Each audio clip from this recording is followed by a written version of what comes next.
Hey, welcome to Socialism for All. This is S4A Livestream number 48, being recorded on September 28, 2022. Normally, we record these streams Wednesdays, 2 p.m. Pacific, 5 p.m. Eastern, and they run about 2 hours. Today, I wasn't sure that I was going to stream because I'm working on some longer audiobooks, which I've been deprioritizing. Also, I try to keep a balance on the channel between, history, theory, sort of audiobooks, lessons, and current events and sort of more catchy, topical engagement stuff. I think that there's a balance that you have to strike for the channel to be rooted in theory, but also obviously engaging and popular. And I feel like there's been too much of me lately. Now, I think that the streams that we did last week were good, but there were four of them. So at the same time, some of the audiobooks have been sitting on the sidelines, and I'm prioritizing that. Wasn't going to stream today, then was reading the news this morning, and I thought a stream occurred to me, so I put together some stuff for it. Today we're going to talk about fascism. Why? In part, Georgia Maloney. That's part of the reason. We have talked about fascism before. There's a playlist on the channel. I'll link to it when I post the stream over on YouTube. It is Understanding Fascism and Right-Wing Socio-Political Economic Movements.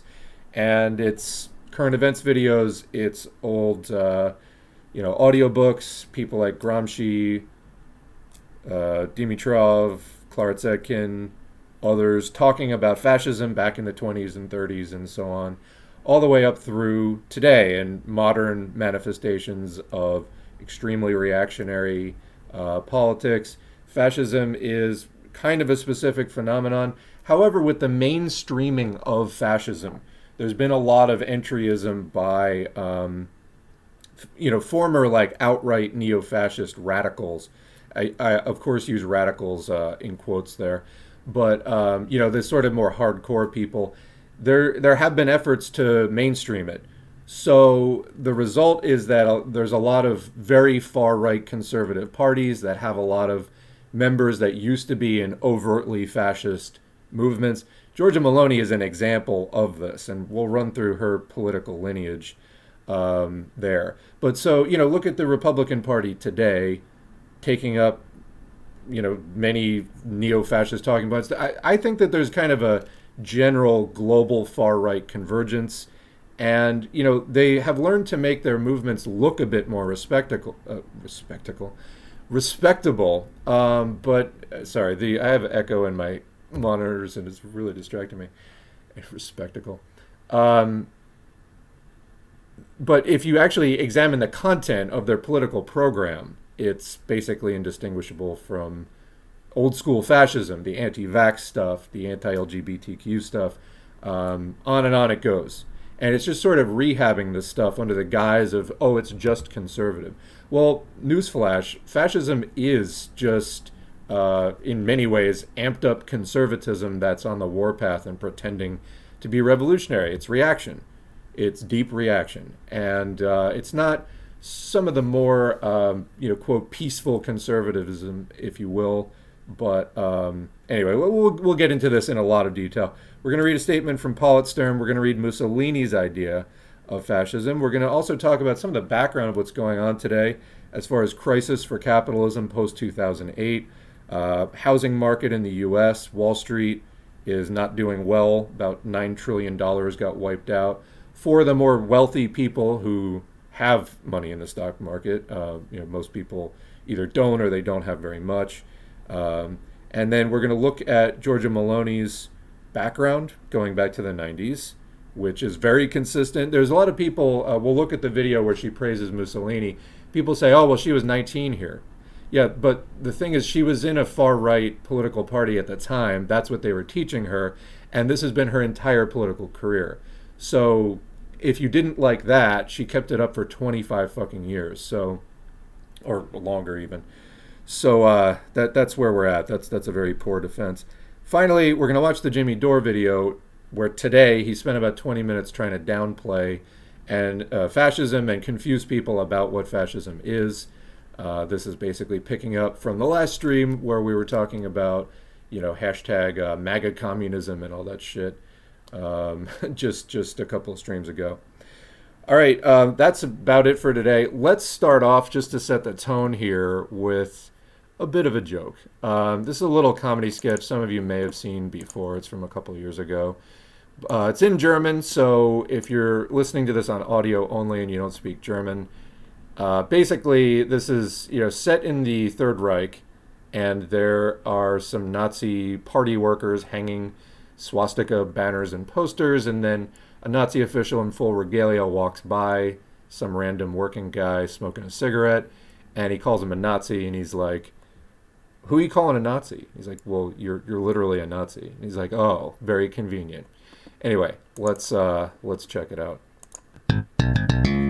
Notre Zoom consacré ce soir aux élections législatives en Italie. Les deux grandes coalitions sont de... That's the Maloney clip.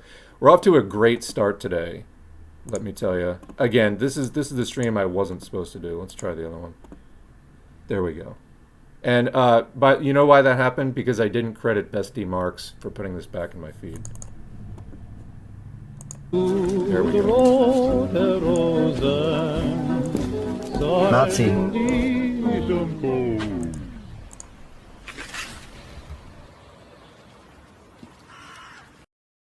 Wie bitte? Haben Sie mich gerade als Nazi beschimpft? Na, Sie sind doch einer. Was für eine Unverschämtheit. Nur weil ich in der NSDAP und in der SS bin, bin ich noch lange kein Nazi. Wahrscheinlich bin ich auch noch rechtsextrem, oder was? Ja, aber was sollen Sie denn sonst sein? Ich bin vielleicht ein besorgter Bürger, der Angst vor Überfremdung hat. Aber ich bin nicht rechts. Und ich bin erst recht kein Nazi. Hey, Sie da? Sehe ich etwa wie ein Nazi aus? Nö, würde ich jetzt nicht sagen. Na, sehen Sie? Aber der ist wahrscheinlich für Sie auch ein Nazi, hm? Nazis, Nazis, Nazis, lauter Nazis. Wenn einem die Argumente ausgehen, dann holt man schnell mal die gute alte Nazikeule raus. Das hat doch nichts mit Nazikeule zu tun. Sie machen sich das Leben sehr einfach. Nur weil jemand die Mainstream-Meinung nicht teilt, ist er gleich ein Nazi. Aber Nazi sein ist doch längst Mainstream. Ihr Nationalsozialisten seid an der Macht. Ach ja, ich vergaß. In Ihrer Welt sind ja alle Nazis. Der Führer ist wahrscheinlich für Sie auch ein Nazi, was? Ja? Jetzt reicht's aber. Führerbeleidigung. Mitkommen. Das sind jetzt über... Ja, ich weiß. Nazi-Methoden. All right, I love that, seriously. But this is literally where we're at, where, for example, speaking of Jimmy Dore, we did videos on the Flu Trucks Klan, the, quote, trucker convoy that was protesting any kind of COVID protections back in the winter. And, of course, Russell Brand talking about that as well. So the people who organized that were actual neo-Nazis involved in the, quote, populist movement up in Canada. There were some of them associated, and when I say some of them, I mean some of the main people behind organizing that are also some of the main people in the Populist Party that is also involved in the Wexit, which is a right-wing attempt to have some of the western provinces of Canada secede and then implement more of a reactionary political program. Like, the people who run that party also did that. These aren't like randos who one time voted for that party. They're directly at the top of that political effort. So this is where we're at. And, we played the video back there of one of the organizers ranting in his car about, every neo-fascist talking point that you can find. But this is where we're at. When you actually call it what it is, neo-fascism, people get really upset who don't want to face that. No, they're like, no, CNN is the fascist. So let's get into a little bit what is fascism, and we're going to read from Politsturm. We did a statement from them on the Ukraine war recently, and then somebody was recommending their statement on fascism. So this is a statement, it's from 2020, The Class Nature of Fascism. Politsturm has a website as well as a YouTube page. I think they do pretty good work from what I've seen. So let's begin. There are 3 sections. When and how does capitalism become fascism? 2, what qualitative difference is between the period of fascicization and fascism? How does this difference arise? And 3, how does fascism succeed and how can we prevent it? All right. Bourgeois historians and their publicists, and remember, bourgeois just means capitalist, capitalist historians and their publicists have tried every conceivable way to mythologize fascism, abstaining from a meaningful definition that could compromise their interests. Rejecting any class approach, these writings neglect fascism's social and economic background. Avoiding historical determinations, they peck at granular elements of historical fascist ideologies. Out of this grab bag of ideas, they assemble whatever philosophy they'd like to call the essence of fascism. So commenting, you can see this everywhere today. Like, fascism is when, there's not free speech or something like that. Ironically, it's usually the right wing that hides behind that, but whatever it is. Or, fascism is when COVID mandates, something like that. This is basically the entire crux of Jimmy Dore's argument later. And if you subscribe to something like that, you will be very deeply confused because, again, you need to take a class approach. That is very apt and accurate.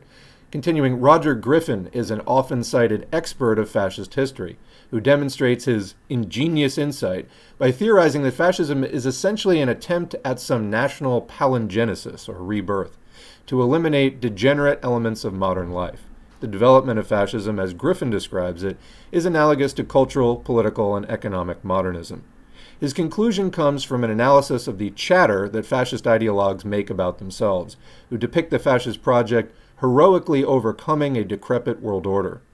Writers like Andreas Umland, Umberto Eco, and Stanley G. Payne use methods comparable to Griffin's.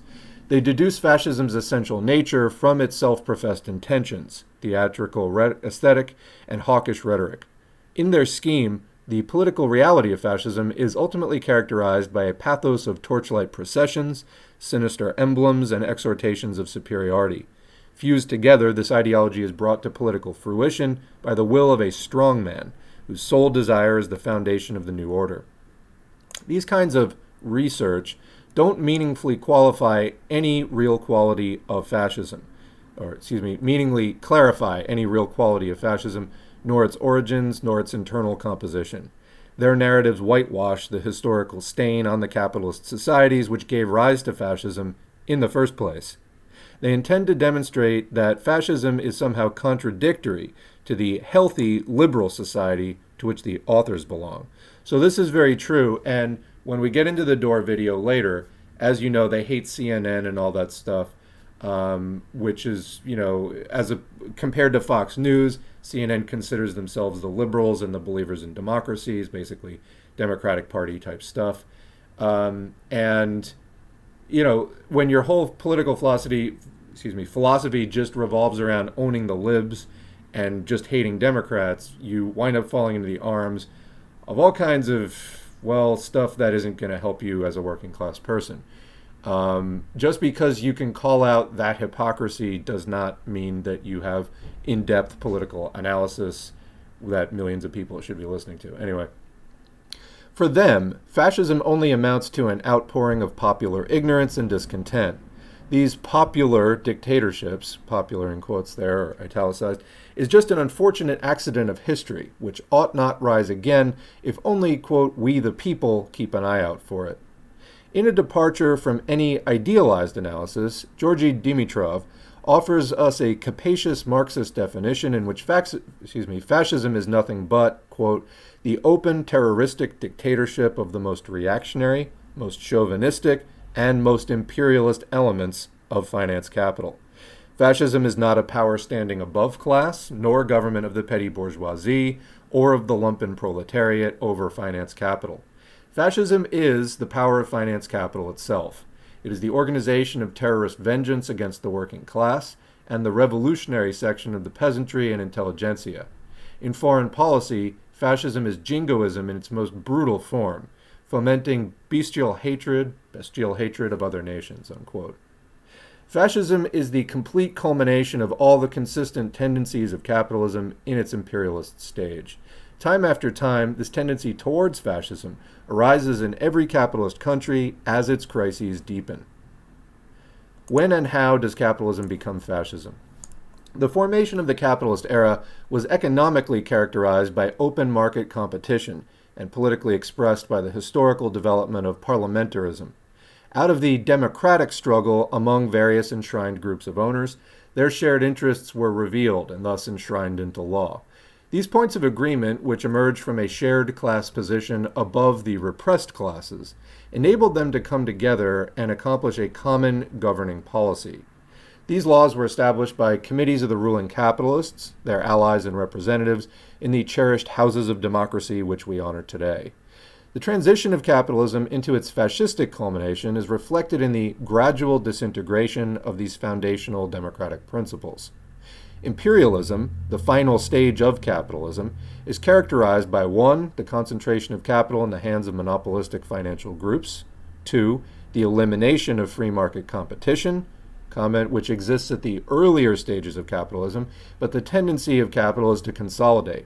So this is where we get Amazons and Walmarts and all that kind of stuff. This is the natural progression of capitalism. And I say natural. Capitalism isn't natural, but I mean it's the only logical outcome of the logic of capitalism, which is arbitrary and human imposed. It's, a social reality. But that is where that logic leads to, is the, quote, natural outcome. And third, an extreme aggravation of the contradictions between capitalist states. So in other words, once capitalism has conquered the home market and all of that's running, they have to turn outwards, and then capitalist states come into collision with each other over that. These characteristics, apocalyptically hostile and universaling as they are, reveal why imperialism is capitalism's ultimate expression. It's in this stage that a that's hard to say. Fascization. Oh, okay. They left out the syllable I keep trying to add. Fascization. There we go. That's easier to say. Of public and political life emerges. The role of parliamentary bodies and other organs of representative democracy declines. Even the names of the parties are empty references to an idealized past. The programs of supposedly oppositional political rivals mirror one another in practice. Their differences are dissolving into the cultural background. Official political debate becomes cartoonishly simplified and reduced to disseminating justifications for the broad powers of the executive. The fascistic seizure of power can even be done openly by a call to effective governance. This whole thing about democracy is inefficient, etc. Functions of representative organs pass directly to the apparatus of enforcement itself, merging with the largest monopolized centers of capital. It is these powers which direct public policy. As a result, the state apparatus is gifted unprecedented opportunities to further suppress the exploited classes. This greater power better serves the interests of those largest monopolies, particularly during the economic crisis when such political expediency is most needed. Definite material barriers between corporate monopoly and state begin to dissolve, as monopolies themselves can not only dictate economic and regulatory functions, but also foreign policy. Hey, what stage do you think the United States is at so far? Since that's where we're at, and of course our number one task is understanding that, right? Profit interests spur forward the aggravation of contradictions between international competitors. In addition to bottling up the representative powers and expanding corporate state monopolization of industrial finance, the development of fascism is characterized by the strengthening power of the repressive bodies. A bloated system of militarized policing is drawn together, check, to suppress dangerous expressions of discontent by those proletariat and petty bourgeois who've been ravaged by unrestrained big business. In other words, the system is ruining people's lives, and so they make a police state to suppress that dissent. This has been going on for decades now. Bourgeois forces seek to sublimate the dissatisfaction that workers have with the conditions of their lives, and so they work to inspire feelings of common national interest. This is a manufactured imitation of a genuine common cause, such as racial unity, which imitates a social bond connecting the poor to the rich. It is true that wars of conquest enrich both servant and master, if unequally. Nationalist rhetoric in politics expresses the need of the capitalist for cooperation between classes to preserve political unity under precarious circumstances. So the way that I like to say this is substituting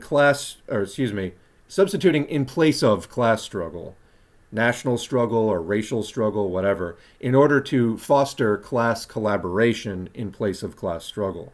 So we Marxists emphasize that class struggle is the engine of history, right? All of history is the struggle between classes.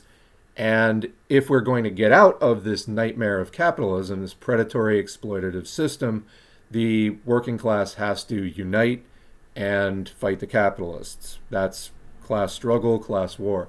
So during times of crisis for capitalism, such as when conditions are getting ripe for class struggle, they need to make the conditions less ripe for class struggle. But of course they can't really fundamentally address, well, they can try to buy us off in the imperial core with like, here, have extra, shiny electronics or whatever, but they can't really make capitalism significantly less unequal in a way that would really matter and stop exploitation.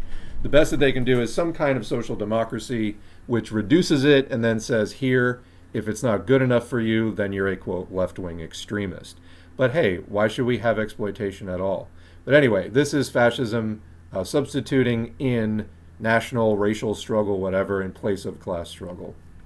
During times of crisis for capitalism. Is capitalism having crisis? Oh, you bet it is. Continuing, a crucial element of fascism's project for social cohesion is the militarization of the economy and of public life. This is ostensibly done in preparation for war. By the way, just a comment there. If you want to look at some of the other groups that capitalism can scapegoat during times of fascist regimes, a real easy way to do it, just look at the groups that Nazi Germany put in camps. Because it's usually these kinds of groups that turn up over and over again as the scapegoat over the past century. So, that's a good starting point, anyway, for understanding it. And then how close do you get to that, in today's mainstreamed fascism, quote, conservative populism. Continuing. So, a crucial element of fascism project for social cohesion, class collaboration, is the militarization of the economy and of public life. This is ostensibly done in preparation for war. And the U.S. economy is based around this, for sure. These wars are often simultaneously fought within the country, against certain racial or political groups, and without. A dying capitalism solves all its problems with wars of conquest. Thus, fascisation is the universal trend of monopolized capitalist society. Yeah. The development of this tendency inherently arises within any imperialist regime based in private ownership. Let's read that again. The development of fascisation inherently arises within any imperialist regime based in private ownership. Whatever country we examine in the world, we can see fascisation in various stages of its development. Of course, the US and EU, these are some of the leading capitalist, now imperialist powers in the world, so of course we're going to see this trend. Everywhere representative democracy loses its governing efficacy, everywhere representative democracy loses its... No, there shouldn't be a comma there. That's what that's what threw me off the first time, and I did it the second time. Everywhere that representative democracy loses its governing efficacy, there's See, this is why, never mind. Everywhere representative democracy loses its governing efficacy, there is rampant militarization, there is increasing exploitation of the working population, and there is a strengthening unilateralism in the power of the police to suppress opposition. All this is an objective process in the social organization of material circumstances which stem from the economic terms of capitalism. So let's be really clear here. This is all outcomes of capitalism and the class exploitation within capitalism that capitalism can never solve and still be capitalism. In order to actually overcome these contradictions and to remove them from society, we must abolish capitalism through proletarian revolution. Next, what qualitative difference is between the period of fascisation and fascism? How does this difference arise? Fascism is fundamental to the weakest link of the world's imperial capital chain. These are countries where the opposition of the exploited classes threatens the foundations of capitalist power. Without a violent political upheaval of the situation, the monopolies will become incapable of subjugating all political life. What are the exact characteristics of the situation? In the great capitalist disaster, traditional social relations disintegrate. They're being replaced by the living conditions that have the greatest corporate profitability. So conservatives take note this disintegration of traditional social relations that you're bemoaning, social relations, which, by the way, are just from a previous stage of class society. They're not really, quote, natural to humanity. I mean, we live in when humans lived more like animals for most of our history in a state of being hunter-gatherers without accumulated property and things like that. This was the time before class society. But for, the past few millennia, we've had class society, and 10,000 years, wherever you start to count exactly. That sort of, quote, traditional social relation, communal society disintegrated and has been replaced by different forms of, like, for example, patriarchy is not natural to human beings, but it is part of class society where things get turned on their head. We socialists are seeking to abolish all of this and yet hang on to the technology and other material progress that we've made. Anyway, broad numbers of the small business class have been utterly ruined in the current stage that we're in. Exploitation is intensifying and the workers are utterly impoverished. Wide-scale social discontentment is expressed in a general mood of protest and violence. When monopolistic capital fails to maintain a sustainable model of exploitation, there's a sharp transition into the open forms of capitalist dictatorship, fascism. The advent of this dictatorship is a response to the maturation of the protest movements into the classical revolutionary situation, which carries forward popular demands beyond the capabilities of parliamentarism to resolve. Only one solution is available to this political conundrum: coup d'etat. Here we should look for a subjective factor of the revolutionary situation, the Communist Party.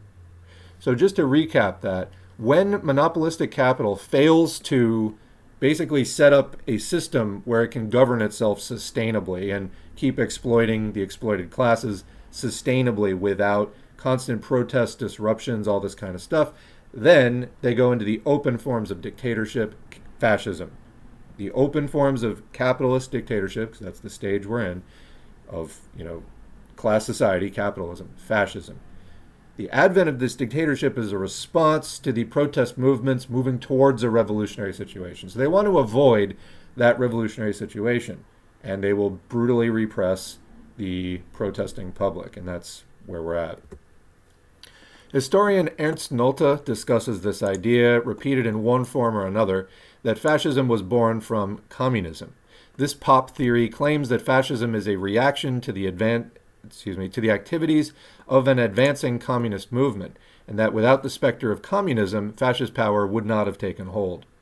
Taking their story at its face, we're meant to believe that the bearded faces of the filthy revolutionaries are all it takes to rally the small-holding Philistines and corporate executives behind the iron sword of fascism.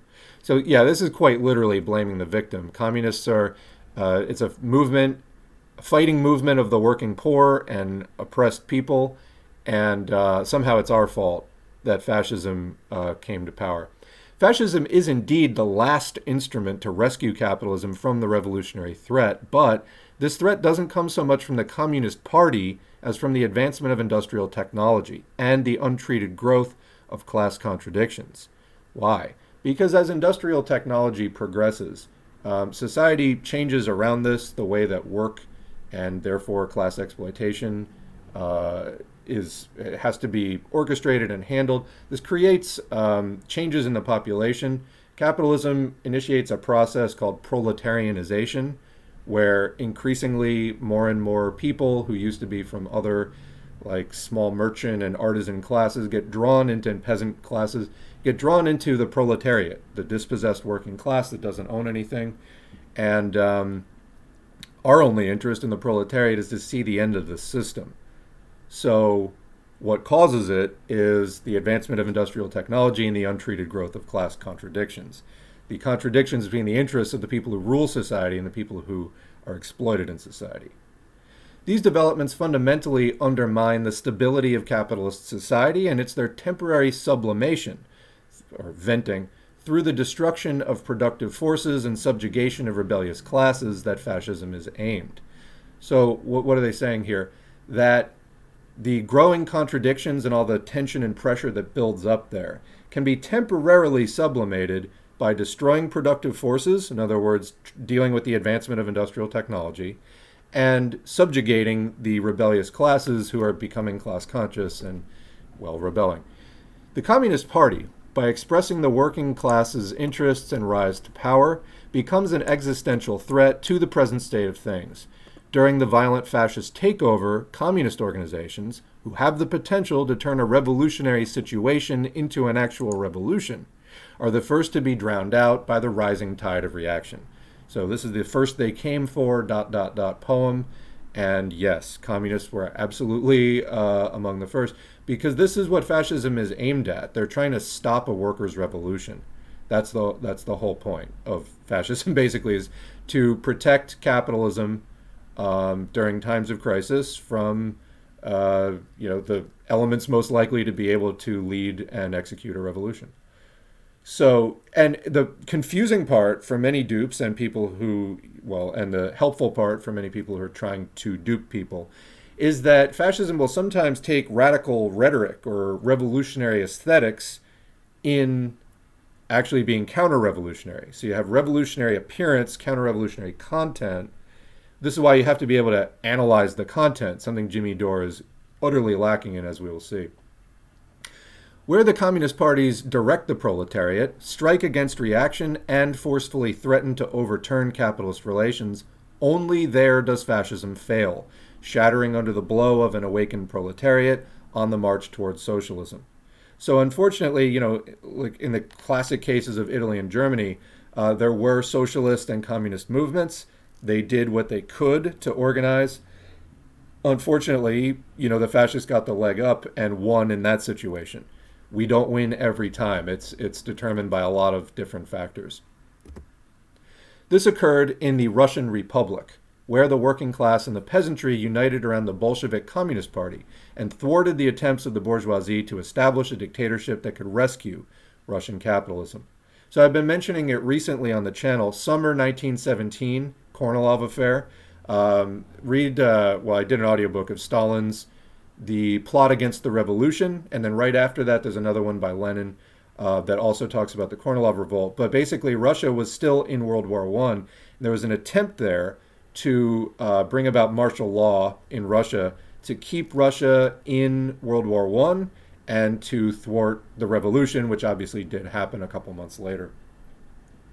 Similarly, in 1934, the French Communist Party disrupted the so-called March on Paris of Colonel de la Roque and his Croix de Feu fascist legions, Cross of Fire, with an immense series of anti-fascist demonstrations, forcing the democratic government to take measures dispersing the reactionaries. Because remember, in capitalism, free speech and the far right's allowed to organize and all this kind of stuff.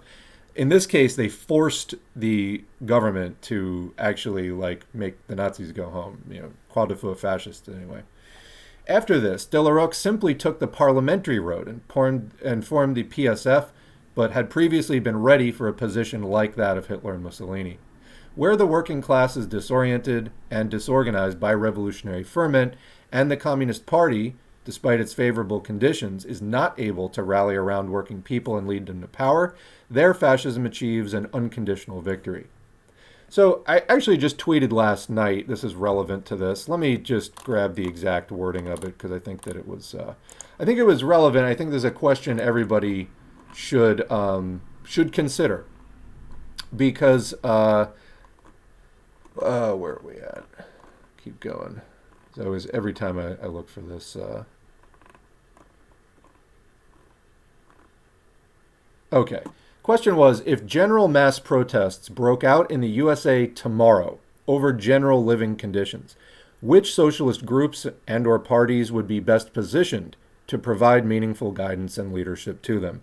Which socialist groups and or parties have the closest connections to the largely unorganized USA working people? So the situation, USA working people, what do we have even for trade unions? We have 30 to 40% organization in the public sector, which is small, and then about single digits, 8 or 9%, I think, trade union membership in the private sector, which is huge.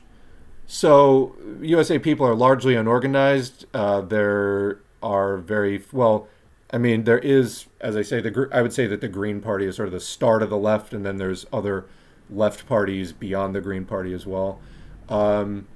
People are not in any of these parties. Like the overwhelming majority of people don't even vote for any of these parties where they run in elections. So the U.S. public is largely completely unorganized, not just unorganized like in Marxist parties, but they're not even organized in, say, a Green Party, something like that. That's my point when I tell people, like, do something. Like, it would be better than the situation that we're in, because at least you would be able to wage certain types of struggle, make mistakes, learn from them, and maybe move forward to better positions. But people are literally just sitting back and doing nothing. And I get it. There's a lot of fear. We do live in a police state in the United States, but I do think people are not taking nearly enough advantage of the freedoms that we do still have.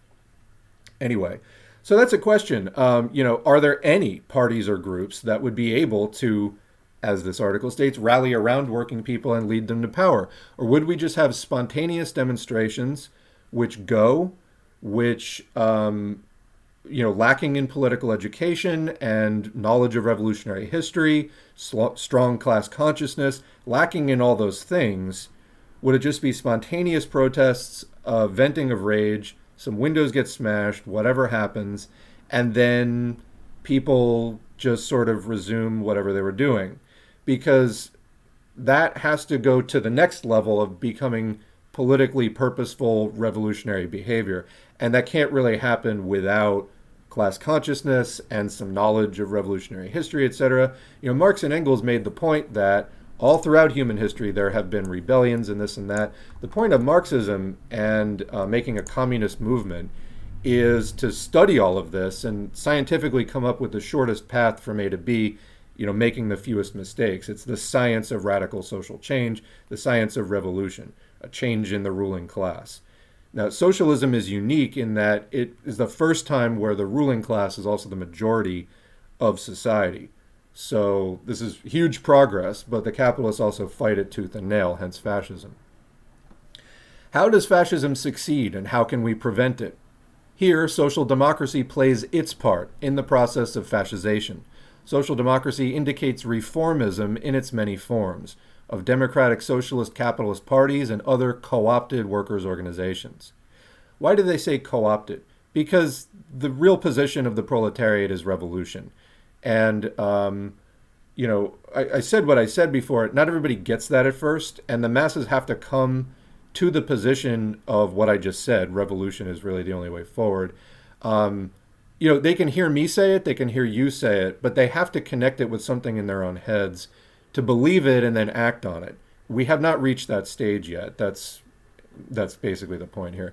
Anyway, it doesn't always have to come from just making the same mistakes over and over again. You can learn from other people's mistakes or learn from history. Unfortunately, a lot of people do need to learn the hard way, and so you just have to factor that in when you're trying to predict what's going to happen. Anyway, the social democratic forces in capitalist society work directly towards the disintegration of the proletariat and its ideology. Social democracy disarms the workers by dangling tasty scraps from the industrialists' table while beating out the horrors of civil war with their fascist electoral counterparts. Social democrats call for the preservation of social order, bourgeois hegemony, capitalist class peace, where of course the capitalists are on top, fighting against communist provocateurs and centering entirely on the economic struggle. In other words, there is the struggle for, trade union consciousness. You will then, if you achieve trade union consciousness, realize that workers need to join together to fight against bosses on the shop floor for better conditions, better pay, more power on the shop floor. It's really the power that gets you the better pay and the better conditions. But this isn't enough in and of itself. You also need to eventually take political power as well. So this is the point that they're making here. Where were we? These forces are ideologically neutering the working class, deflating its revolutionary energy in order to prepare the ground for its absolute defeat. So the idea is social democrats want to hold back in the economic struggle. I mean, hold everyone back just purely in the economic struggle, never really addressing the question of getting the capitalists out of power, abolishing capitalism, and establishing proletarian rule. The proletariat are conditioned right as they approach a crucial moment of the acute revolutionary situation. Instead of taking advantage of the situation for themselves, working people are completely depressed and unable to defy the attacks of the reactionaries and fascists. History verifies this process.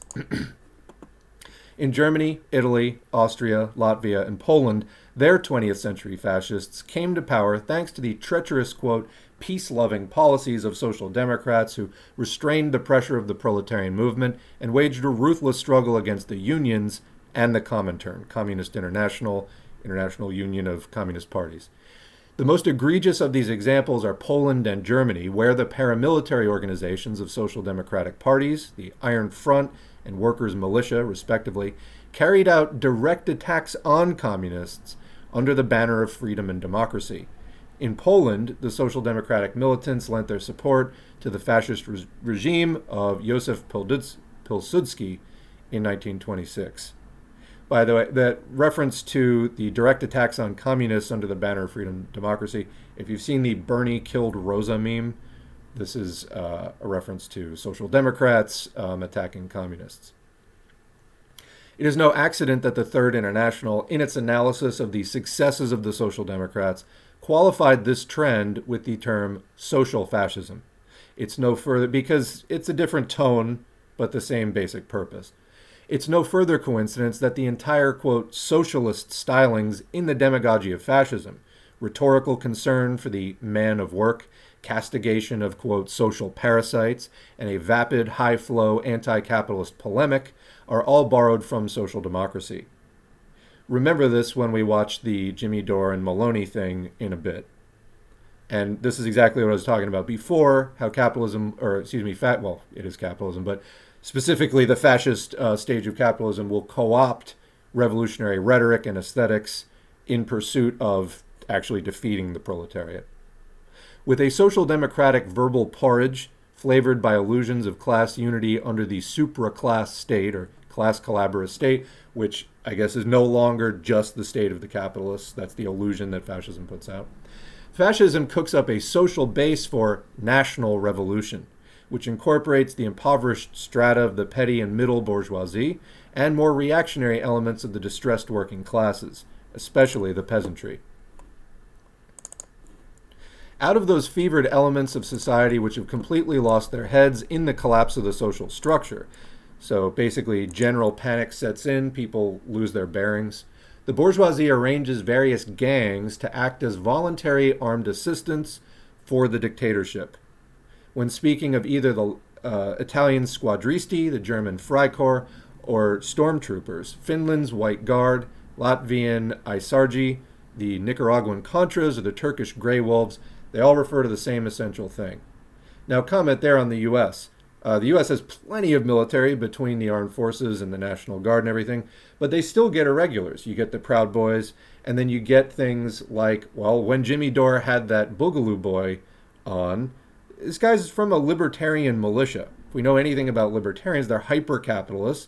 Where does capitalism culminate? In fascism. And you can see the libertarian to fascist pipeline in effect constantly. So this is one of the reasons that we denounced that when that happened a year and a half ago, is don't prop up libertarian militias. They're literally going to be, most of them, I mean, when push comes to shove and it actually becomes clear that these lines are being drawn, they're going to wind up on this side. All right. Unconstrained by law, these formations perform the dirtiest and most menial work to maintain order, nominally independently, for the brutal regime of capitalist stabilization. So that's nominally independently. Why do they say nominally? Well, it's that saying, cops and Klan go hand in hand, yet, and throughout history, many KKK members have also been cops. There's an interesting book, there's many books on the history of policing, one called Our Enemies in Blue, that details the history of U.S. police. At one time, like as many as 30-40% of police in some areas were KKK members. And so there's definite overlap, but there's also, quote, independent or vigilante organizations, but they all serve the same purpose. And when you can see this at protests, who do the cops protect? They go after the left and they shield the right. 99 times out of 100. So This is why. Because this is about class. You have to analyze it from a class position. What system are these people defending? These forces act as bourgeois agitators, called upon as patriots to destroy the traitorous workers and farmers themselves, blinkered by the Social Democrats. Activities of the state's volunteer wing acquire their widest scope in the most acute periods of revolutionary turmoil, when the ruling class can no longer count on the professional guardians of capitalist order, the army and the police, liable to decay in the course of the wholesale crisis. Because remember, for one reason, the army and police are there in part because of paychecks. And, of course, that's going to remain a priority for the capitalist class. But, when you lose the cops, which sometimes happens, you need people still fighting for capitalism. Why do you think they're indoctrinating all these people with this anarcho-capitalist, intense private property, propertarian sort of mindset? It's to prepare for a situation where they need these people. Also, a lot of these people will just become, military or police now. As part of, they obviously have fantasies about becoming bourgeois themselves. Maybe they're already petty bourgeois, but if they get ruined, maybe they can go. You look at, for example, the political views of people in the Border Patrol or something like that. These are not exactly communist revolutionaries. All right. The jackboots are called to march into the blazing fires of the class struggle on behalf of their capitalist masters. There is, however, a point at which these thugs become quickly unnecessary and must be brought to heel by the coalesced forces of the fascist capital interest. Purging petty bourgeois radicals from the fascist movement, who bear potential idiosyncrasies with the capitalist stabilizing ideology, is another development of fascism which will be seen almost anywhere in the world. In many places, this purge develops into mass execution, a process eponymously known by the German purge of Röhm's SA, the Night of the Long Knives. There is also notably the persecution of the Hungarian Arrow Cross Party by the fascist Horthy regime,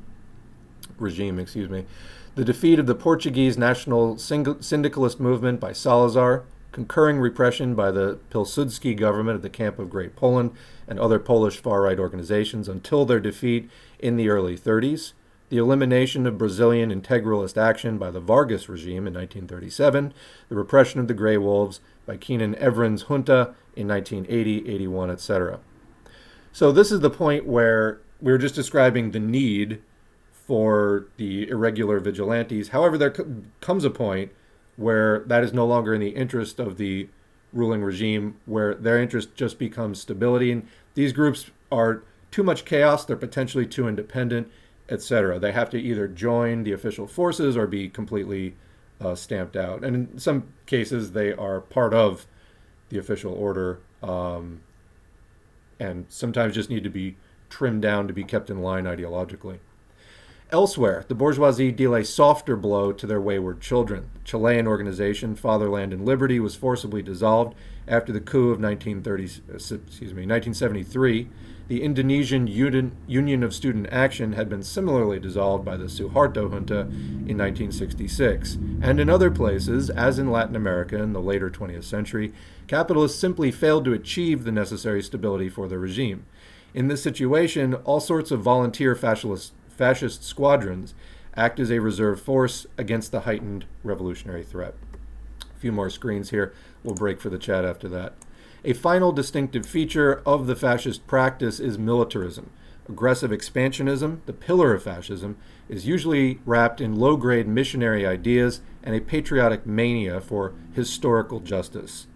The old diatribe, fascism is war, remains essentially true, as capitalism in its decay can bring about no other means to prolong its existence than the mass destruction of commodities and their means of production.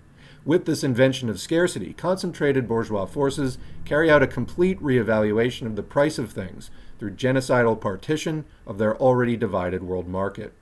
It should come as no surprise that the strengthening of social militarism leads to the strengthening of the role of professional armed forces in public life.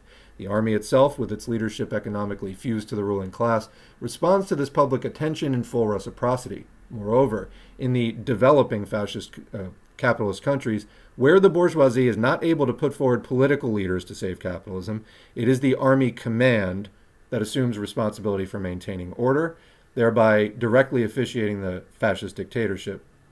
Examples of this are innumerable. The Greek junta of black colonels, decades of successive coups by the Turkish military, General Suharto's Indonesian clique, which massacred 1 million communists in 1966, a generation of Bolivian generals during the 1960s to 80s, notorious Pinochet and his clones across the Americas, the Southeast Asian juntas of the 60s and 70s, etc., etc., etc. So what they're saying here, again, keeping an eye on class, is that in the developing capitalist countries, the bourgeoisie may not be able to put forward political leaders to save capitalism and give it the kind of veneer you would see in the US and EU and democracy and this and that. So the army just takes over directly to make sure. All these regimes and movements essentially embody fascism by characterizing its true form regardless of name or nationality. National Socialism, Phalangism, Guardism, Democratic Caesarism, Hungarism, Salafism, Hindutva, that's what's going on in India right now, Kodocha are among the innumerable ideological been reading a lot lately, ideological currents of the fascist advance, disregarding any trappings of national or cultural distinction as the costumes that they really are. These ideologies pursue an identical goal, to enshrine the capitalist order of things. All at once, it intensifies the exploitation of the workers, suffocates the revolutionary energy of the proletariat, and prepares for war. This is the essence of fascism. So 1, intensifying the exploitation of the workers, suffocating the revolutionary energy of the proletariat, and preparing for war. The goal is to enshrine the capitalist order of things. For the people confused about fascism, this should be pretty clear by now, and it hasn't taken that long. History demonstrates that the bourgeoisie, as a pretext to its legal regime of terrorism, even uses an anti-fascist agenda to advertise itself as the defender of democracy. Almost sounds like Antifa is the real fascists. Like, is that where we're going? The same Mr. Pilsudski, who we mentioned earlier, established his fascistic rule in Poland by declaring his defense of democracy and republic from the onset of Polish fascism, calling his rule military democracy. This exact situation developed in Estonia, where, under the pretext of combating the growing power of the VOPs movement, in 1934, the Pets dictatorship, or I'm not sure how to say it, Pats dictatorship, was established. Behind the facade of holiness, homeland, even anti-fascism itself, lies the same social and political essence. So let's just break that down for a second. God, country, family, we're going to hear that from Maloney and from Dore. Like, what's wrong with that? You don't know that these are fascist buzzwords since, like, the beginning of this movement, of the beginning of basically imperialism forming and, you know, the trying to deal with its own instability? You don't know that? If you don't know that, why do you have a political show in 2022 USA? It makes absolutely no sense. But beyond that, so this wasn't, I mean, in a certain sense, the Republican Party in the United States, they are more prone to using the Antifa or the real fascists, that type of slogan as far as like how they're, well, but then again, you know, speaking of Jimmy Dore and Jackson Hinkle, his new henchman out of the Lyndon LaRouche Patsock movement, Hinkle is a frequent guest on Jimmy Dore's show. They were just, Hinkle was on Tucker Carlson, another place Dore goes a lot, white nationalist cable show, talking about how Joe Biden is going to send Antifa after, quote, freedom-loving people, quote, just like Zelensky is doing in Ukraine. This is obviously twisted and in many ways counterfactual propaganda that they're putting out. But as long as people keep supporting their kind of fascism, they don't really care whether the people supporting it understand it or not. In fact, probably the less that they understand, the better. So this is, somebody tweeted a while ago, and I think about it every day, World War III, but everybody is some kind of Nazi. I mean, this is basically, I think, what we're headed toward. Because it's, again, fundamental to late-stage capitalism, imperialism, advanced, developed capitalism, imperialism. This is what happens. The instability inherent to it sets in, and they have to do these things. There's really no other way for capitalism. And of course the Democrats will do it in a different way. Democrats sometimes, they're obviously anti-communist, but they sometimes pretend to be anti-fascist. And again, the Republicans do this as well. Everybody, this is the thing before. What are you calling me, a Nazi? It's like, well, yeah, you kind of literally are one. But nobody likes being called it. That's the point. So it's always somebody else who's the fascist. Again, breaking it down from the class background, the class foundation of fascism, we can see through these erroneous and deceptive claims. Fascism isn't some excess or eccentricity. It's not the will of some maniacal con man, and it's no accident of history. Fascism is just the logical and natural product of the developing contradictions within capitalism's era of decline. Capitalism is born, it lives, and it dies. This is its death agonies. This dialectical progression reveals capitalism's most reactionary undercurrents and works to satisfy the ruling capitalists to their fullest wishes. This ruling class wipes its crocodile tears with one hand, grieving the atrocities of fascism, while the other reaps the profit from the wars of genocidal hate and enforces the cruelest policy of reaction and religio-mystical obscurantism that it has unleashed on the terrified public. Strangling the working people, they wring the greatest possible profit from them and rip out any of the remaining set dressings from representative democracy that could permit their organization. Inch by eager inch, this class rolls back the gains made from decades of activist movements in the socioeconomic sphere. Relentlessly, these forces resurrect those repressive laws one might have believed were left in the direst era and grant indiscriminate powers to the sprawling police apparatus to execute them. There is no hope that the situation will resolve itself peacefully, since the contradictions that give rise to fascism stem precisely from the capitalist mode of production. The current economic system has become a chock preventing social progress, even while social norms rapidly advance beyond the comforts of the rich, including, most importantly, the consciousness that working people have of themselves as a class, which there's a lot of conversations going on in social media I was not seeing 15 years ago. This is certainly the case again today. Only fascism, with all its constituent parts, militarism, inflated policing, obscurantism, and a tendency toward the dictatorship of a narrow bourgeois clique, can save the modern system from complete collapse. These reactionary phenomena will only escalate over the deepening crisis. Society will split at its thinnest links to form the twisted countenance of open fascism. Only an organized proletariat, conscious of its interests and prepared for the struggle in any form, can halt the torrential march of fascisation. At the very least, these workers can restrain the inhuman appetites of the bourgeoisie, who have long ago become crazed with their own impunity. In the long run, it's these workers who will triumph over fascism and the system which produced it. Since the proletariat's labor holds up the rotten edifice of capitalism, only their strength, only their strength can pull the ivory towers of capital to the ground. Only workers will win prosperity for themselves and bring a final end to the fascist terror of war and exploitation. So, apologies, I have been reading a lot the past few days, and it does wear you out. That was very well written, and I think also correct. So, hats off to Politsturm there. I've added my comments. You know what I'm going to do with the chat? I really am on more of a time crunch today. I want to just blast through the content. I will then copy the chat. We will do an overflow stream maybe tomorrow or Friday, and we'll just chat in that stream. So get your comments in now. I'm probably not going to get to them actually. I don't want to split the content up. So let's get through the content, and then we'll do the chat and discussion in a separate stream, I think is what's going to have to go. So let's read quickly from Mussolini, what's going on back in the 30s and 20s with fascism. So this is entry for the Italian Encyclopedia on the definition of fascism. Mussolini, you might say, was in a position to talk about what fascism was.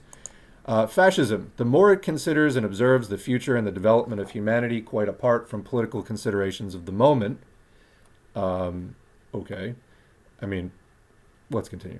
Believes neither in the possibility nor the utility of perpetual peace. So this is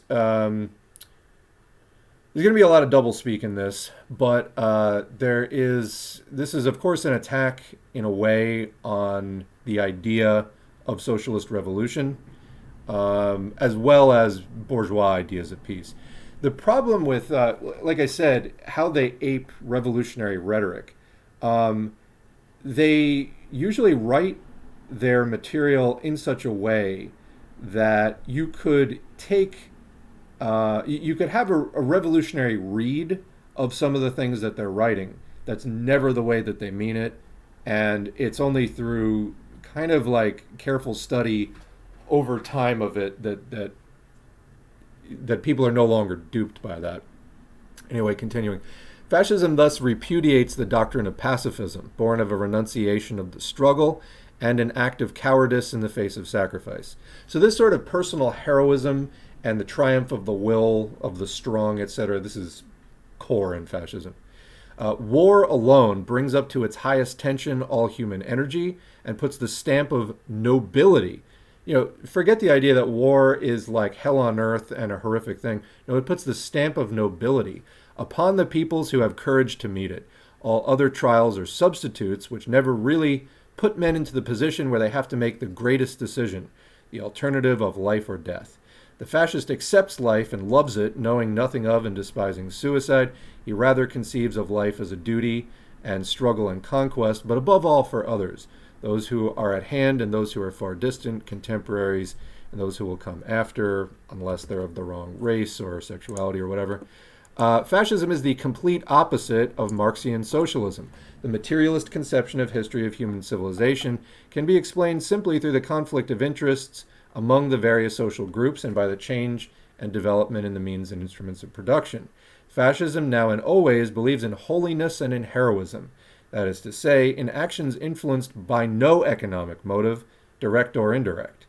So for the people who are like, oh yeah, fascism and communism, same thing, no, this guy was pretty fundamental to fascism, and he's saying it's the complete opposite of Marxian socialism. We covered this with Hitler also, talking about how National Socialism was completely at odds with Marxism.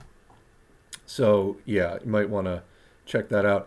And if the economic conception of history be denied, according to which theory men are no more than puppets, I mean, that's not entirely true. People's choice matters. Does the proletariat struggle or does it not? Does it choose to struggle effectively? Does it not? What do the capitalists do in response? You're not puppets, but you are anchored by your class interests in taking those sides. That's what it means. Anyway, carried to and fro by the waves of chance. No,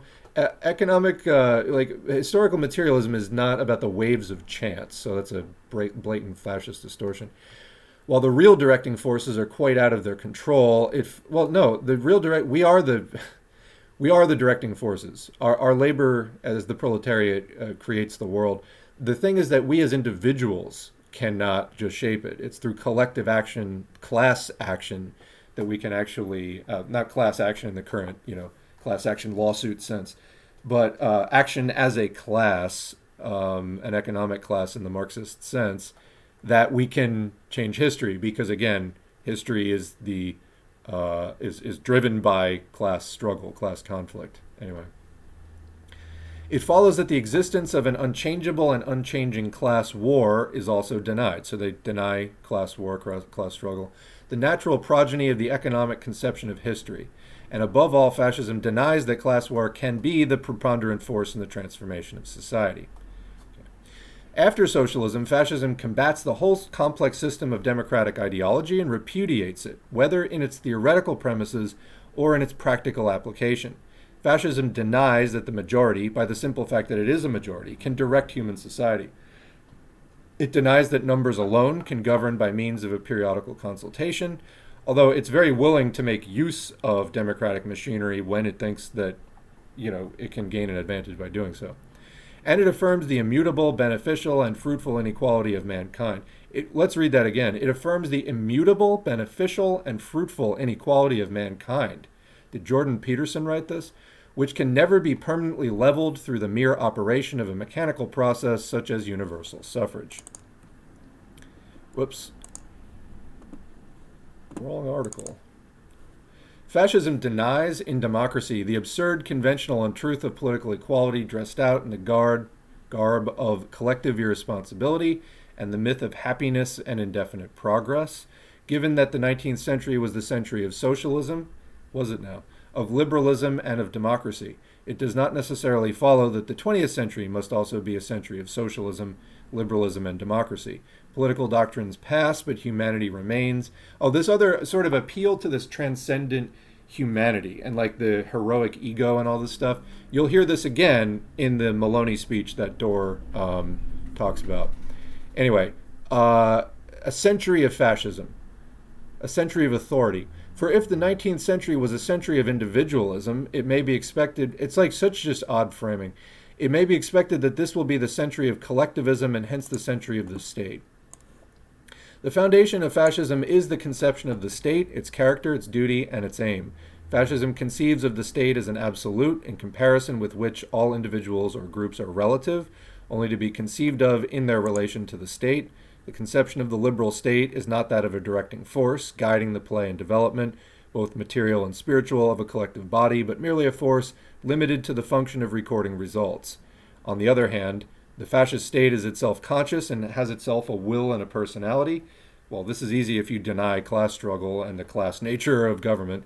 Thus, it may be called the ethic state. Okay.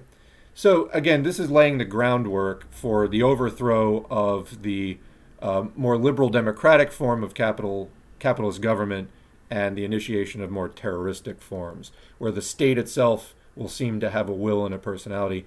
In reality, they march to the tune. I mean, these are usually monarchist, anchored in reaction, and, of course, dancing the tune of the big bourgeoisie. The fascist state organizes the nation, but leaves a sufficient margin of liberty to the individual. The latter is deprived of all useless and possibly harmful freedom, but retains what is essential, which is what? The deciding power in this question cannot be the individual, but the state alone, which I guess the state is not comprised of individuals. I don't know. For fascism, the growth of empire, I mean, just contradiction throughout, but for fascism, the growth of empire, that is to say, the expansion of the nation, is an essential manifestation of vitality, and its opposite a sign of decadence.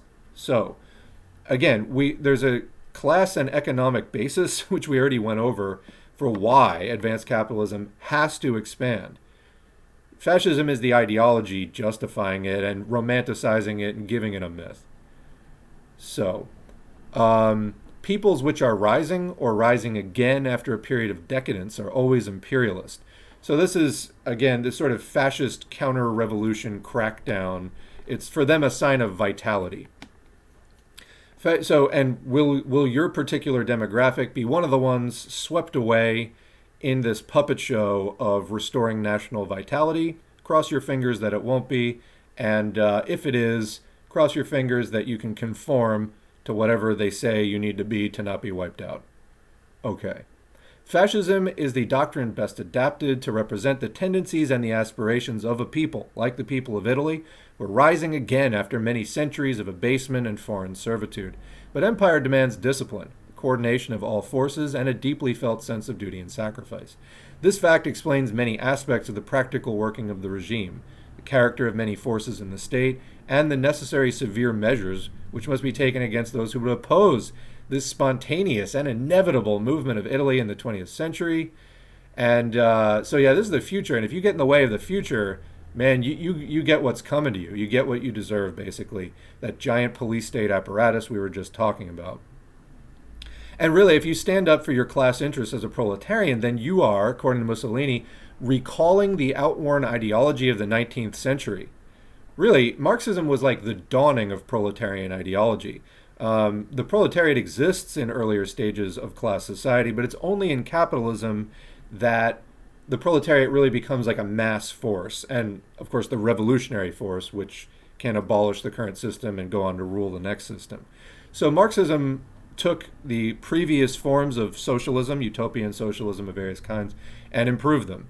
This was really the dawning of proletarian ideology. To call that like a thing of the past, no, it's literally just emerging.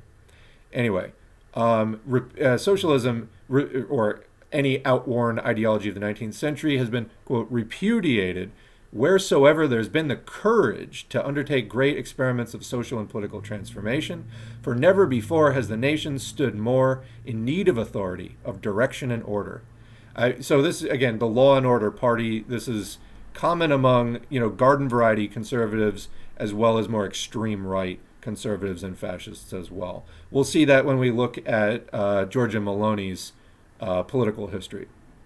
If every age has its own characteristic doctrine, there are 1,000 signs which point to fascism as the characteristic doctrine of our time.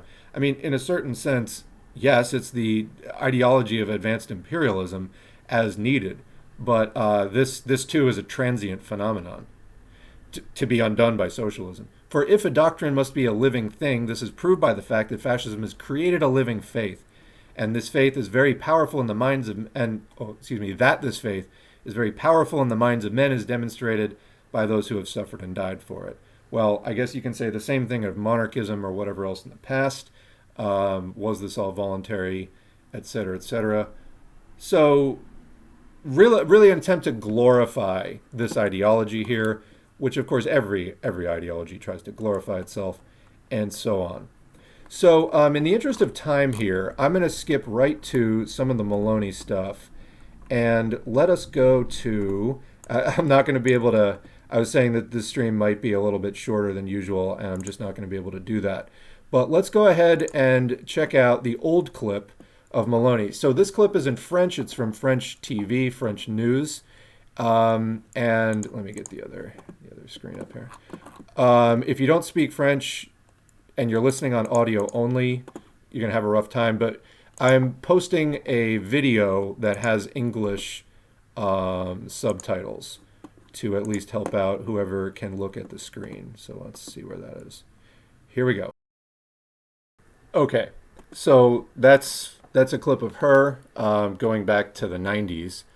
So let's run through Maloney, who she's coming from. Let's also just take a moment to pause. I mean, they mentioned the black shirts, etc. If you are even remotely left, this should be a problem for you. I mean, what the fascists did in the name of hanging on to capitalism via a terroristic force, horrific stuff. Obviously, they also collaborated with the Nazis in major ways. So this is who we're talking about. So Maloney joined the Youth Front. This is commonly available information. The Youth Front is the youth wing of the Italian Social Movement, or MSI, in 1992. So the MSI were anti-communists. They were formed in 1946 by ex-Mussolini supporters. So it's the direct successor to the original fascism.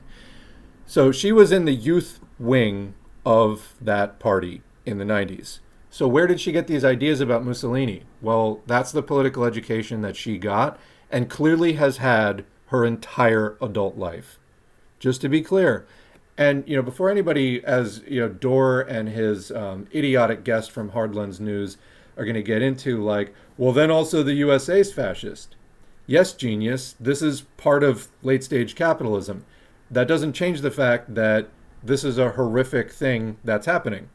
If it's horrific in the United States, it's also horrific when it happens in Italy and should not be celebrated, but it's something you should, in fact, be concerned about and oppose in any way that you possibly fucking can, instead of trying to the confusion is rife, because then they see that Hillary Clinton expressed approval, and they don't even know what to make out of that, because they don't really know what to make out of anything. Anyway, so the MSI existed for quite a while. Eventually it split into the Tricolor Flame, which was more of... the National Alliance, I forget how you say it in Italian. It's AN in Italian. That was the more moderate fascist wing, and the Tricolor Flame were the more extreme fascists. And keep in mind that at different points in the 60s through the 70s, especially the 70s, there was terrorism in Italy. And so some of the split was over endorsing fascist terrorism or not. So again, Tricolor Flame was the more extreme branch, and the National Alliance was more moderate. So Maloney became the national leader of Student Action, keeping her involvement in the youth wing. Student Action is the student movement of National Alliance. So that was basically the legal successor to MSI, again, which was the successor of Mussolini's party. And she became the leader of the student wing. So this is a pretty deep commitment to far-right politics. She wasn't in the more extremist wing, but this could be attributed to just questions of tactics. Like Le Pen is doing right now, Marine Le Pen. Her father was like overtly, Holocaust denier, all that kind of stuff. In their efforts to mainstream and rehab the party, they've toned down some of the stuff that they know are rotten sore points. But have they repudiated the beliefs? Or is this just an electoral strategy? Well, they've kept everything else up. They've just sort of made the rhetoric more palatable. We're just conservatives or whatever. Well, at some point, when you're doing the same thing, it's totally indistinguishable. So a lot of the hardliners, went into the more extreme wing. National Alliance continued on its approach, which involved traditional values. If you've met any of the Tradcaths, traditional Catholics, similar kind of stuff, can be extremely reactionary. One of Caleb Muppett's, his former right-hand man, or boy in this case, Keaton Mansfield, falls into the Tradcath sort of fascism. Again, Party of Law and Order, anti-immigration. This is common to all of the right-wing populists right now.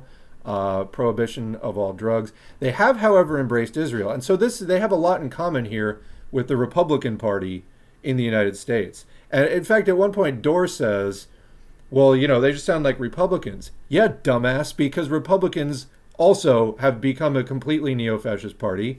The Democrats, in their own way, they hide. I mean, yeah, this is the age you're living in. You're sleeping through it if you have not noticed these things. Anyway. So she went on from there to be the Minister of Youth in Berlusconi's cabinet in 2008. She did that for a while. After a few years, she co-founded the Brothers of Italy, FDI, became its president. Their main things are conservatism, nationalism, nativism, that's anti-immigration. Well, nativism is really prejudice favoring people who are, quote, really from here. Nativism meaning you were born there. Euroscepticism, although that is not necessarily entirely consistent all the time. And the anti-immigrant stuff. So this is the anti-immigration stuff, it can be during times of imperialist crackdown. It's like, we in here benefit, we are the nation. They are the ones whom we plunder, and they have to stay outside the gates. What are we going to do? Share the stuff that we stole from them with them? That would be crazy. This is fascist logic.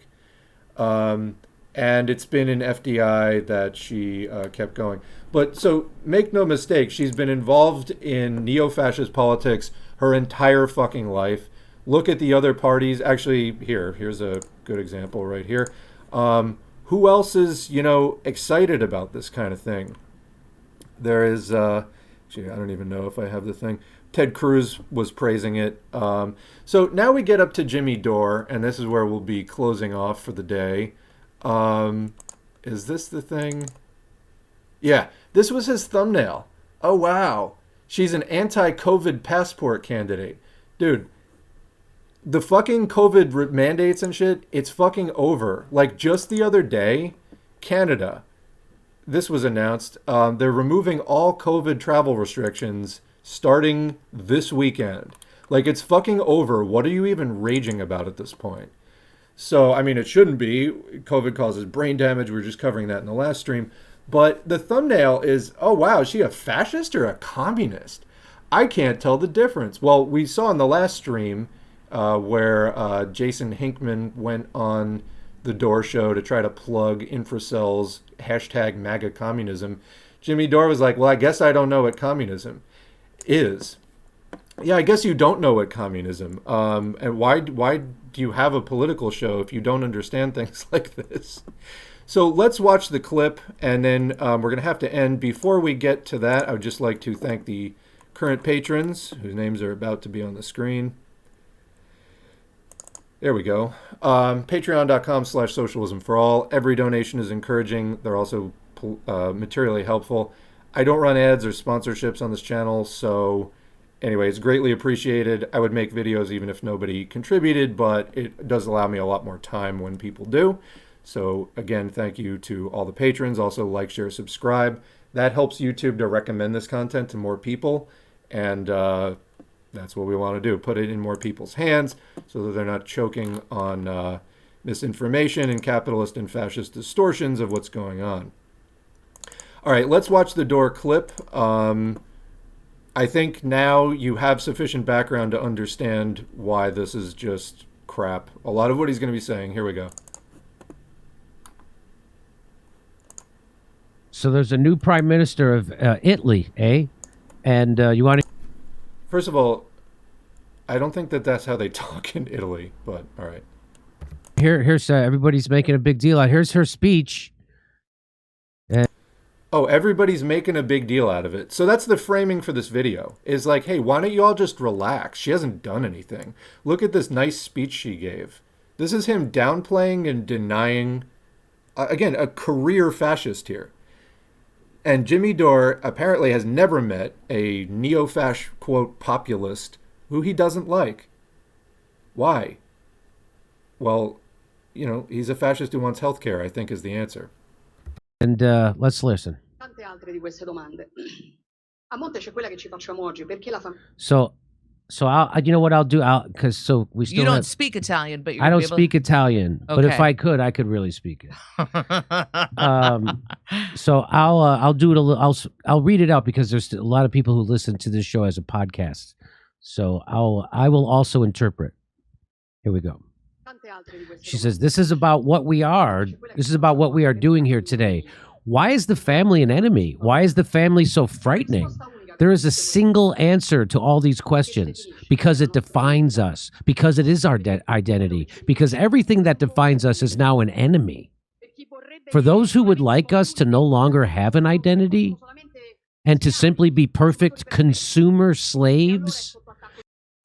So this is a neo-fash talking point I have heard from a variety of places. This is one of the ways that they frame transgender people fighting for just basic rights is like, oh, it's the trans agenda where everybody's just going to be made into like androgynous consumer drones that are devoid, like drained of any personality. First, if you've, you know, trans people have personalities like everybody else.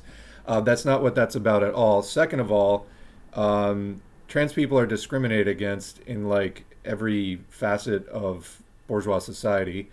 And it's a nonsense talking point, but these people don't know, are completely clueless, and are trying to deceive in some ways. But she's here talking about family, national identity, religious identity. Who's attacking national identity? Who's attacking religious identity, etc.?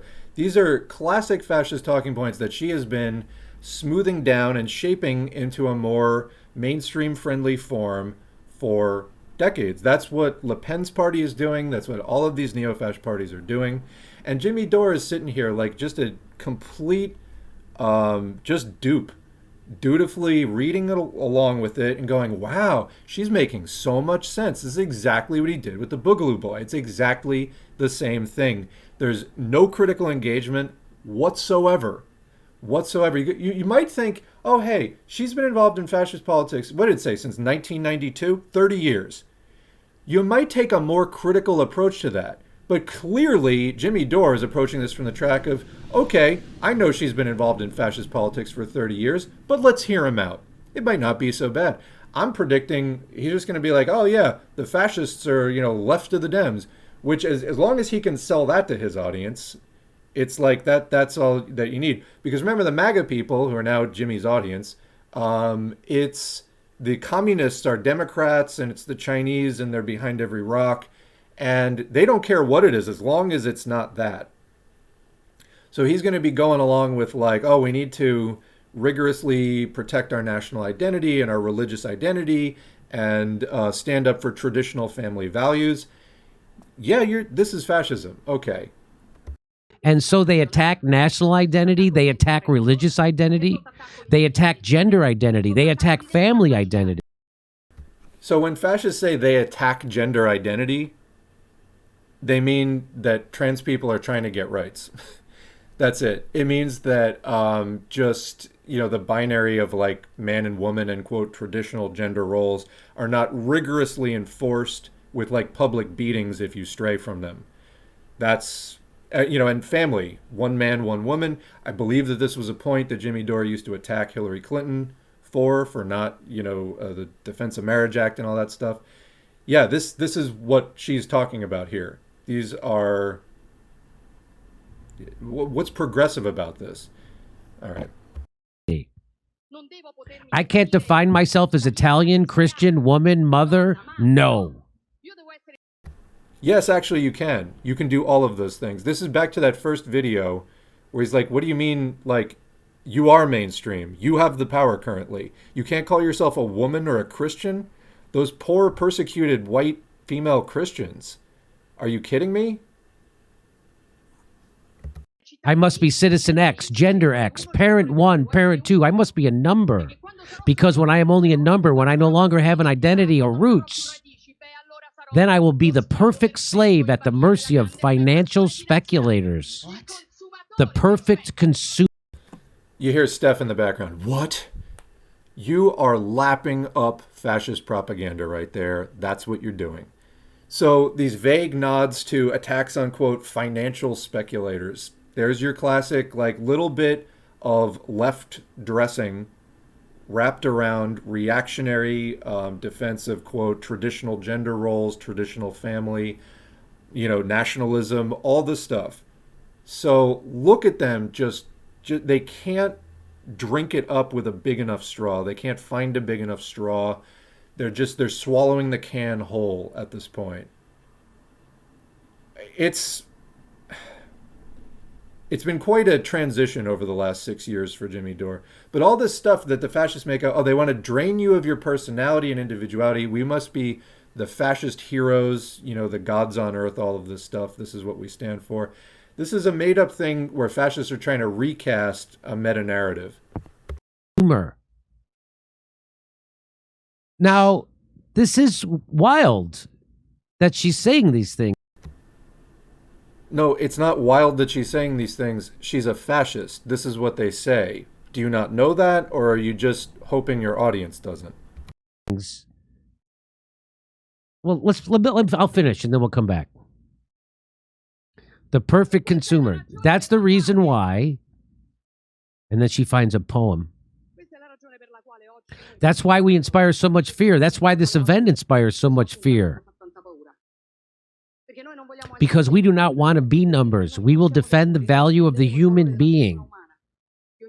Every single human being, because each of us has a unique genetic code that is unrepeatable.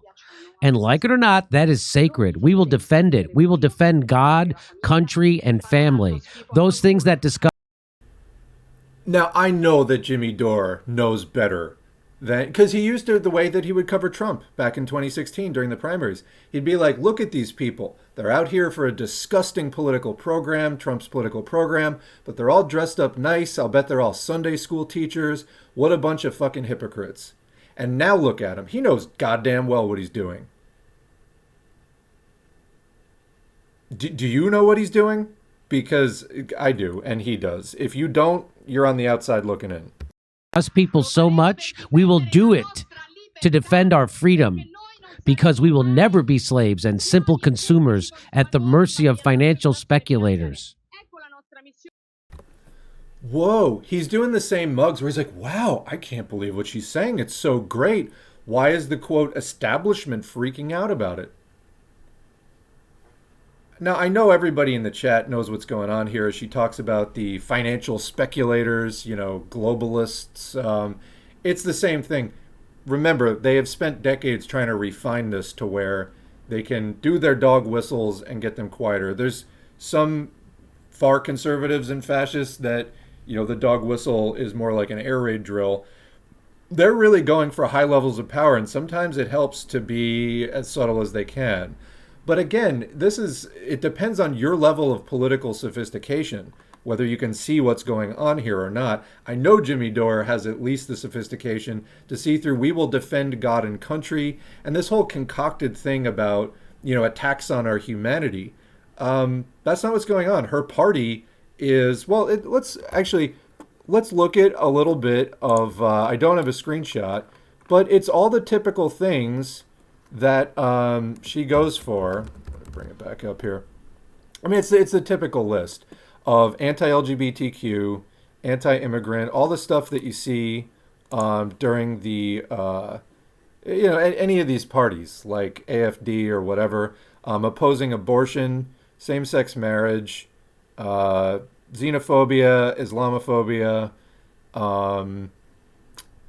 imperialism, and so anyway, this is not a human rights platform. It's like, I see somebody saying that Jimmy Dore is a troll. He's not a fucking troll. Like, if your understanding is that he's trolling people, do you know what kind of malice you have to promote fascism to an audience of 1.08 million subscribers as trolling? You know what I mean? I can't understand how we're talking about real political power. Do you not have like an actual sense of that? This woman just got elected to extremely high office. We're talking about real people's lives, yours and mine. I mean, I don't live in Italy, but movements like this are happening all over the world. It actually matters. People who try to reduce this to trolling or even defend it on that grounds. It's insane. Not when every video that you're making is along these lines. Anyway. That is our mission. That is why I came here today. So it sounds like she wants to stand. It can't be. But from that, it sounds like she wants to stand up to the capitalists. She sounds like a communist. That's what. No, not if you have the slightest clue of what's going on. She sounds like. But everybody's saying she's a fascist. Now remember what fascism is. Mussolini, who everybody says she's following after, and she said nice things about Mussolini. Mussolini is the one who defined fascism as the coming together of corporations and state to screw over the worker. Right? So for the benefit of the corporation and the state, not the citizen. And they're saying she's a fascist, but she sounds like she's standing up to the capitalists. She sounds like she could be a communist. So again, do you not know the slightest thing about the way that fascists use some socialist cover? Mussolini used to be a socialist.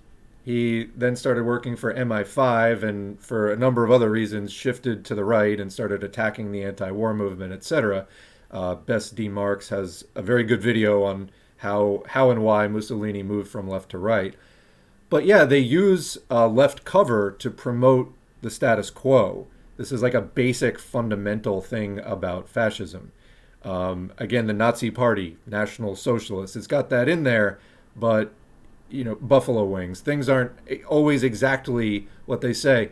To boil this down real simply, would fascists lie? Is that part of what makes them dangerous? Because idiots like you are just going to take it at face value? Possibly. And she says Chesterton wrote more than a century ago. Listen to this quote. Here she goes. She has to find it. Chester. Like, he's so excited right now. He's like, listen to this. Listen. Oh, I love this. This is the poem part. Chesterton wrote, fires will be kindled to testify that 2 and 2 make 4. Swords will be drawn to prove that leaves are green in summer. That time has arrived. We are ready. Thank you. Whoa. Like a mic drop. Whoa. They're so excited. And they want you, the audience, to be excited as well. That's what we call selling fascism to gullible morons. It's interesting that people are once again using the term fascist or, oh no, she's Mussolini but a woman. I want to remind people that she was democratically elected. So what does that say? It means that's not the question at all, Mr. Hard Lens Media fucking guy who will say anything Jimmy Dore wants him to. She has had a 30-year career in Italian fascist politics, literally starting in the youth section of the successor party to Mussolini's party. This isn't some concocted thing. She is a career fascist politician. If you're going to deny that, no one should ever take you seriously again. That there is a reaction by the people in Italy That's towards right. policies that were imposed upon them in 2021 and in 2020 and in 2021. And I know there's a lot of people on Twitter who are just spazzing out because, oh no, this person who said nice things about Mussolini are in office. I just want to remind them that we've had U.S. presidents commit open genocide, from good old George Washington, from Abe Lincoln. And the thing is, never forget the Nuremberg trials. So unless your point is that both are wrong, and that's not their point, then you're being disingenuous and hypocritical. Where I forget what U.S. official asked which high-ranking Nazi official, but where did you guys learn this? And the Nazi said, we learned it from you Americans on how you handle the Native Americans. We've had open fascist and genocide in the United States long before the term fascism came into existence. You think we conquered the West through a handshake and a high five? There was a genocide that took place. This is like whataboutism at its absolute worst. I mean, again, you can raise points in support of something, but they're just literally trying to call attention away from what just happened and who this person is. They're trying to confuse you about who this person is and distract you and get you to think about something else.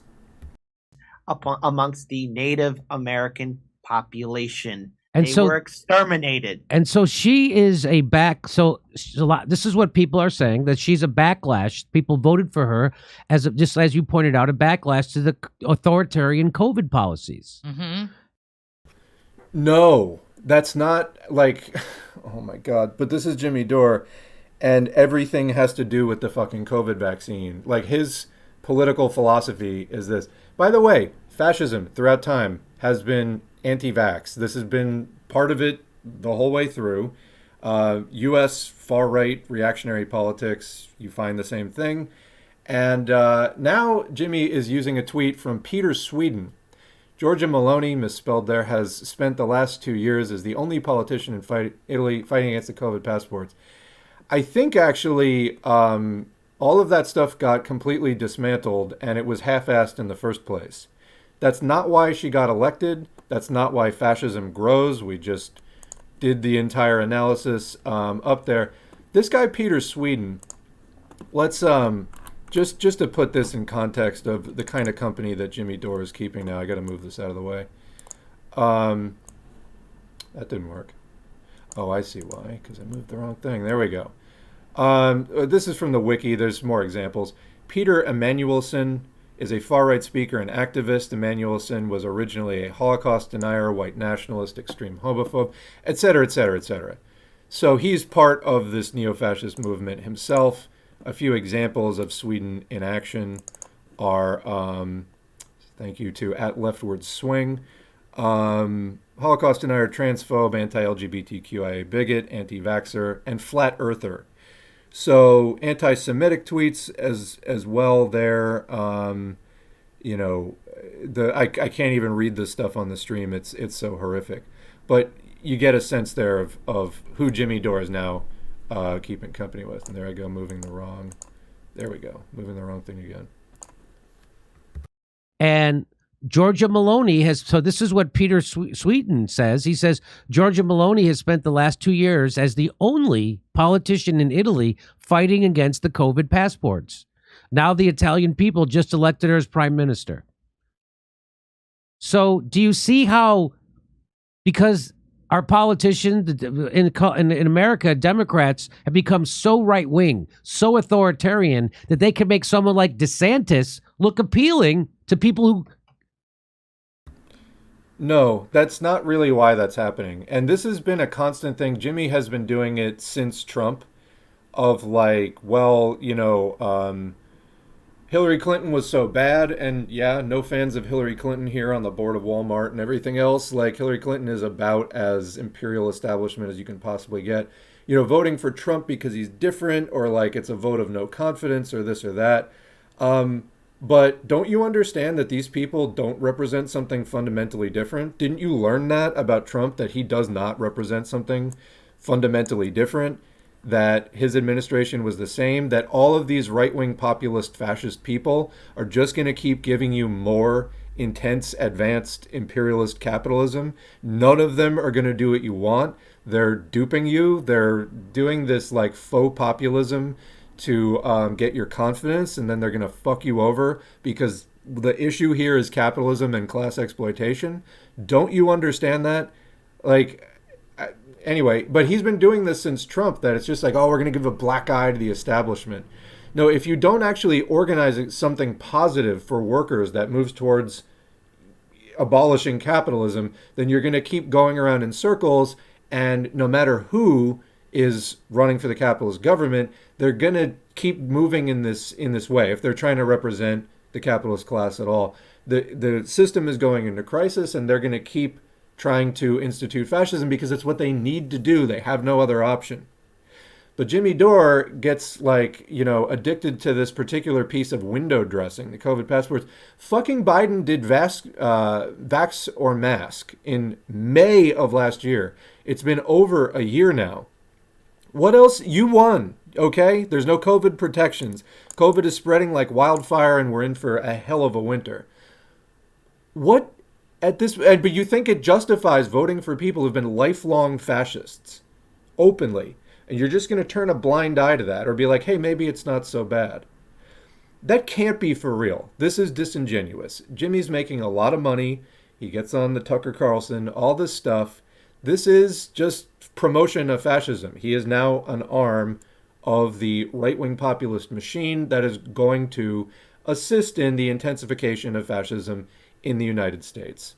And it will be done in the name of owning the libs and whatever else. But if you're going to say also Biden's a fascist and this and that, can at some point you realize this is all the same system and you're being a fucking dupe? Think that he's fighting for civil rights because he's standing up against authoritarian around COVID. Same thing here. So there's a backlash to your authoritarianism. And what that does, it's throwing people into the hands of what you call fascists. But to me, fighting COVID passport. She calls herself she was in a fascist party. What do you want? But this is the level of the denial at this point. So I'll tell you what, we're going to break here because I actually do really need to go. We'll pick this up in a stream tomorrow, and we'll continue with the chat. You know what? Let's hit a few minutes of chat at this point, just to see where people are at. Also, I'm not sure, my thing is on a delay, but is the video out of sync? I can't tell. It seems like it's a little bit more than just a delay. But where are we at in the video? We are at 6 minutes, so we'll just come back to 6 minutes when we start the stream tomorrow, and we'll go on from there. All right, what are people talking about? So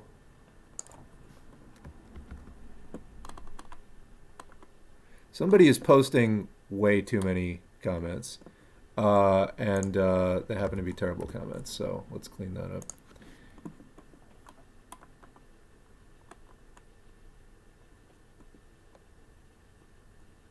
Yeah, Dore did say to Hinkle that he does not know what communism means.